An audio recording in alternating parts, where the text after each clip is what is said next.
Navigating the Labyrinth, Advanced Homonyms in Formal Writing. Hello language learners.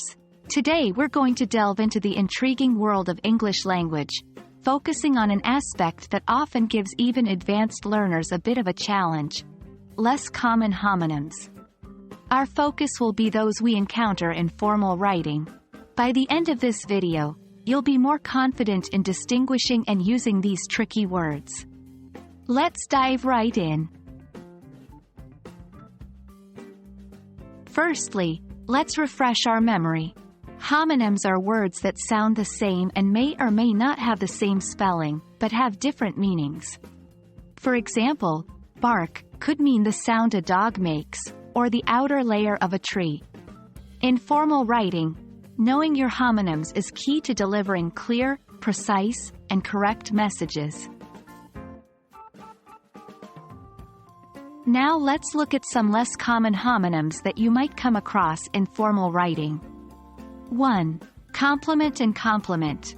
The former refers to something that enhances or completes another thing. The latter is a nice thing you say about someone. 2. Stationary and stationary. The first word means to be in a fixed place and not moving.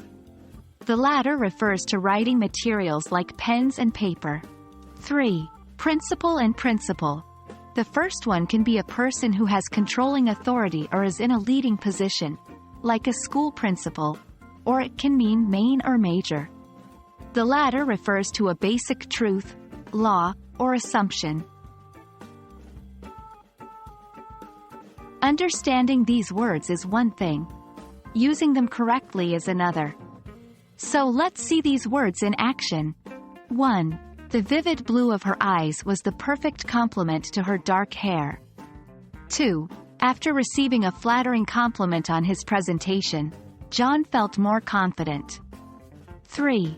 The cat remained stationary, eyeing the mouse warily. 4. The office was out of stationery, so they couldn't send out any more physical letters.